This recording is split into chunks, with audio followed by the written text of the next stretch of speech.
Once I loved such a shattering physician. I mean, what an opening line, right? It just pulls you in. Absolutely. That's from Cole Porter's The Physician, and today we're really going deep into this song.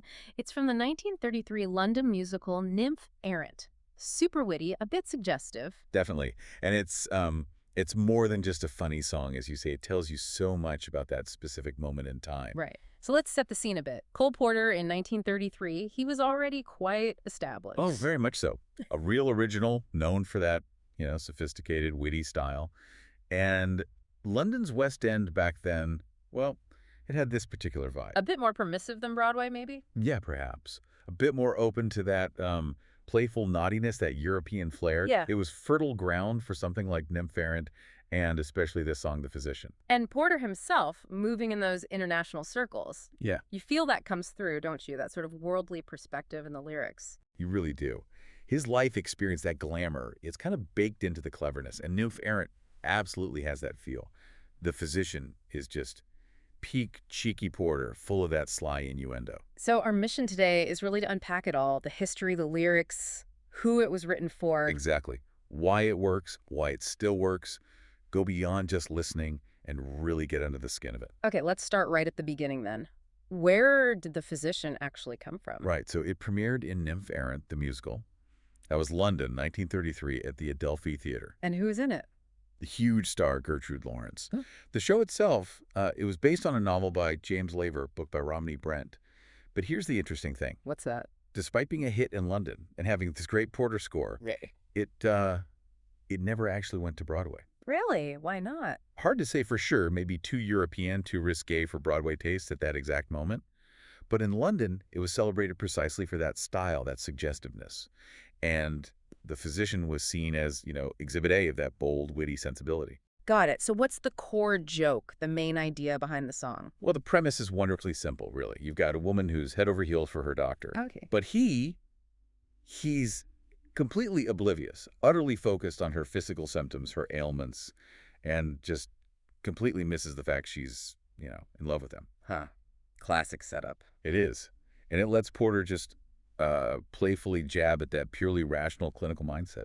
The comedy comes from that collision, love versus professional detachment. And Porter liked doing that, didn't he? Kind of gently mocking the serious professions. He absolutely did. He loved poking fun at, perceived seriousness, the absurdities of modern life sometimes. And here you get this fantastic contrast, the doctor's cool examination versus her very warm, very real emotional longing. It's not just about doctors, though, is it? There's maybe more going on. I think so, yeah. It touches on things like gender expectations back then, maybe emotional repression, even that slightly impersonal feel you can get from modern life, modern interactions. It's layered. Let's dig into those lyrics properly then, because they really are something.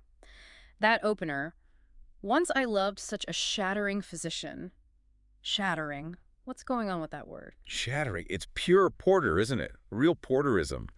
Meaning? Well, it works in a couple ways here, I think. It suggests she was just completely bowled over, emotionally devastated by her feelings for him. Right, overwhelmed. Exactly. But it also kind of implies he was incredibly handsome. Yeah. Right? Drop dead. Gorgeous. Yeah. Stunning. So right away you get this picture of a really intense crush. And then she talks about his great bedside manner while he's looking after her physical condition. That feels loaded with irony. Oh, completely. Because bedside manner usually suggests, kindness, empathy, some warmth. Yeah, personal connection. But here it's described as totally clinical. Just focus on the symptoms, no personal interest beyond the medical chart. It sets up that one-sided dynamic immediately. Okay, now, there's that line, looking less like a doctor than a Turk. How do we handle that one today? It feels dated. It does feel dated, absolutely. Yeah. And yeah, from our perspective now, using that kind of comparison, drawing on stereotypes of the sort of exotic or alluring other, it's definitely problematic. Orientalist, you could say. Right. But if you try to place it back in 1933, within the sort of romantic fantasy tropes that were common then, the intention was probably to suggest he had this exciting, maybe mysterious quality, something different from a standard British doctor. So acknowledge the issue, but understand the historical intent. Kind of, yeah. It's important to see why it might be offensive now, definitely, but also try to grasp how it functioned then within the song's context without, excusing the stereotype itself. Okay, that makes sense. But the real heart of it, the absolute core, is that question she asks, isn't it? Do you love me? Or do you merely love your work? That's it. Bang on. It just lays bare her vulnerability and his complete professional focus. She wants romance. He gives her a checkup. That line sums up the whole tragicomic situation. And then you get those lists in the verses. Knees, toes, thyroid gland. It's like a medical inventory. Exactly. And the humor is partly in how mundane those parts are, but crucially, it's about what's not there. Her heart. Her heart, neither the physical organ, which you might expect a doctor to check, nor, more importantly, the metaphorical heart, the seat of her emotions. And repeating that structure, verse after verse, just ramps up the comedy and her sort of futility. Okay, let's shift to the music. Yeah. What's the style here? How does the music actually work? Musically, well, it's a comic solo number, first off. Yeah. And it's a textbook example of a patter song. Patter song meaning? Meaning it's fast, lots of words tacked in, demanding really clear diction. It's also what you'd call a list song.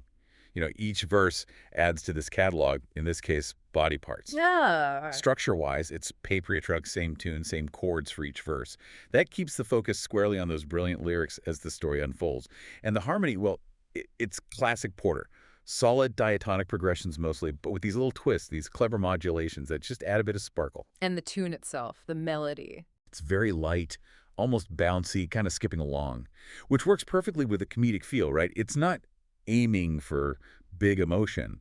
It's serving the words, almost winking alongside them. So the rhythm of the words is key. Hugely important. Mm-hmm. That patter style needs precision. Mm-hmm. And the vocal line feels quite conversational, like she's just telling you her story. Mm. The piano underneath is supportive, often witty, pointing up the jokes. Now, you mentioned Gertrude Lawrence earlier. This was written for her. Absolutely, 100%.